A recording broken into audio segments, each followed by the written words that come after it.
তোমাকে বধিবে যেজন গোকুলে বাড়িছে সে, একটা ঐতিহাসিক কথা আছে।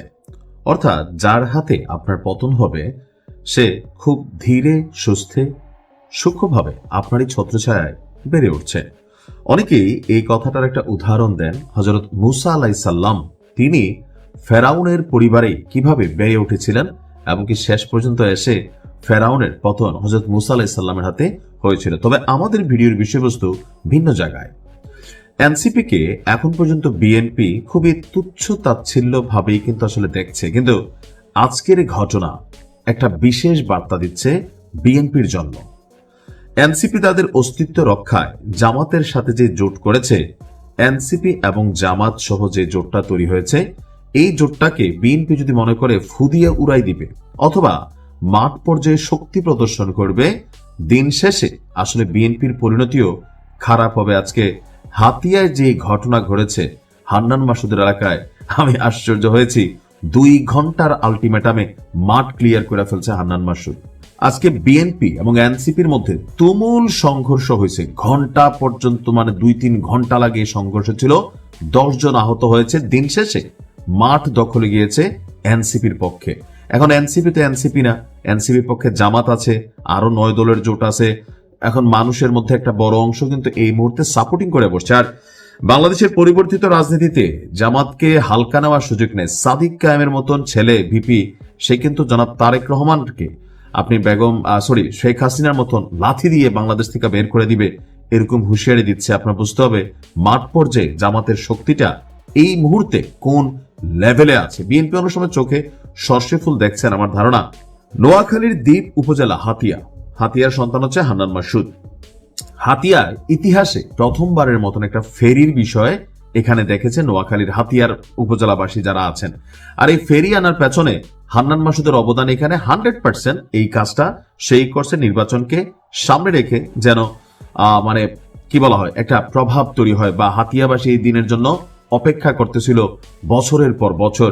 আওয়ামী লীগ আসছে, বিএনপি গেছে, কিন্তু হাতিয়াবাসী ফেরি দেখে নেই। স্বাভাবিকভাবে এই ফেরি যখন আজকে আসছে, এটা ক্রেডিট এনসিপি এবং তাদের যারা নেতা কর্মীরা আছেন তারাই নিতে চেয়েছেন, আর সেখান থেকেই বিপত্তি। হাতিয়ায় ফেরি উদ্বোধনী অনুষ্ঠানকে কেন্দ্র করে বিএনপি এবং এনসিপি সমর্থকদের মধ্যে দফায় দফায় ধাওয়া পাল্টা ধাওয়া সংঘর্ষের ঘটনা ঘটেছে। এতে উভয় পক্ষের অন্তত 10 জন আহত হয়েছে। সংঘর্ষের সময় দিকবিদিক ছুটতে থাকে উদ্বোধনী অনুষ্ঠানে আসা হাজার হাজার মানুষ। আজকে বিকেলে ফেরি মহানন্দা উদ্বোধনকে কেন্দ্র করে এই সংঘর্ষের ঘটনাটি ঘটে। শুক্রবার বিকেলে উপজেলার নলচিরা চেয়ারম্যান ঘাট নৌপথে এই ফেরি সার্ভিসের উদ্বোধন করা হয়। এ সময় বিআইডব্লিউটির চেয়ারম্যান, চিফ ইঞ্জিনিয়ার, বিআইডব্লিউটিসির কমার্শিয়াল ডিরেক্টর উপস্থিত ছিলেন। ফেরি আনার পেছনে অবদান নিয়ে পৃথকভাবে স্লোগান দিতে থাকে এনসিপি এবং বিএনপি নেতাকর্মীরা। আর স্লোগানকে কেন্দ্র করেই উভয় পক্ষের মধ্যে উত্তেজনা দেখা দেয়। এরপর শুরু হয় পাল্টাপাল্টি, ধাওয়া পাল্টা ধাওয়া। এক পর্যায়ে ইটপাটকেল নিক্ষেপ এবং হাতাহাতি লাঠালাঠির মধ্যে তা গড়ায়। হাতাহাতি এবং ইটপাটকেলের আঘাতে ব্যাপক পুরুষ নারী আহত হয়েছেন। তৎক্ষণাৎ পরিস্থিতি নিয়ন্ত্রণের চেষ্টা করে নৌবাহিনী এবং পুলিশ সদস্যরা। হাতিয়া দ্বীপ সমিতির সভাপতি বলছেন, এটি হাতিয়ার ইতিহাসে একটি মাইল ফলক ছিল, কিন্তু দুর্ভাগ্যজনকভাবে রাজনৈতিক দলাদলির কারণে জিনিসটা আসলে নষ্ট হলো। ওসি সাহেব বলছেন, পরিস্থিতি মোকাবেলার জন্য অতিরিক্ত পুলিশ মোতায়েন করা হয়েছে।